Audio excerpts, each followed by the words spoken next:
मला काय सांगतो लक्षात ठेवा.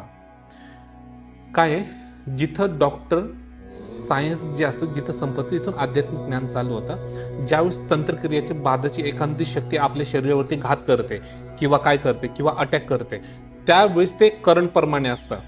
तर शरीराला ते हार्ट अटॅक तिथंच, हार्ट अटॅक जे आपण बोलतो की तिथं हृदय तिथं झटका बसतो. की जुनी लोक जी बोलतात की मूठ मारली, ह्या देवाने खाल्लं किंवा ह्या ताकदीने ते खाल्लं, तिचं काळीच खाल्लं, ती किंवा काय केलं किंवा ही ताकद सोडली, काय ह्या सर्व गोष्टी अशा असतात. तर आता मला ह्याच्यात तुम्हाला काय सांगायचं तर ध्यानपूर्वक तुम्ही पण नीट ऐका. तर जी मूठ लागलेली असते, ठीक आहे, आता मूठ लागलेली असते तर तीच दाखवते की हार्ट अटॅक. डॉक्टरने चेक केल्यानंतर हार्ट अटॅक दाखवतं. तर अजून तुम्हाला काही गोष्टी जसे काही गोष्टी येतील तर तुम्हाला कळत राहतील. त्यानुसार आपण तुम्हाला मी जे काय आहे सर्व लोकांचं जे माझ्या समोर येतील ते आता इथून पुढे सर्व तुमच्यापर्यंत पोहोचेल.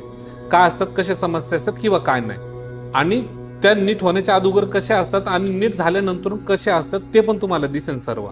आणि माझ्या इथं खोटं नाटक काय नाही. तुम्हाला मी कुठल्या प्रकारचं खोटं बोलायला लावलं आहे? मी तुम्हाला हे सांगितलं ना, जे आहे तुम्ही स्पष्टपणे बोला माझ्या समोर. तुमचं काय असेल ते सांगा, ते सत्य सांगा, बरोबर.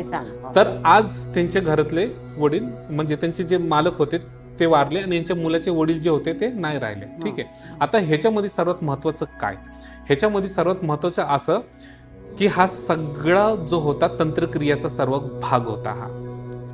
ठीक आहे. पण सर्वात महत्वाचं आहे की ही माता माऊली व यांचं कुटुंब आपल्याला ह्याच्यातनं मुक्त होणं. पण त्याच्या अगोदर त्यांचे जे चिरंजीव आहे त्यांना आपण बोलू आणि त्यांच्याशी आपण थोडीशी वार्तालाप करू आणि त्यानंतर तुम्हाला कळेल. ठीक आहे. त्याला पण त्रास, चालेल. त्याला पण त्रास माहिती आहे मला. हो, झोपतो, वराडतो, हा सर्व गोष्टी होतं. घरी आल्यावर इकडे देवड्याला आल्यावर कळतं ना. हो बरोबर आहे. तो झोपलेला असून तुम्ही बघत असता ना की आपलं लेकरू काय करते काय नाही. माझ्या कानावर. बरोबर. तर आता काय करू माहिती आहे का, तुमच्या मुलीशी आता बोलून घेऊ. ठीक आहे.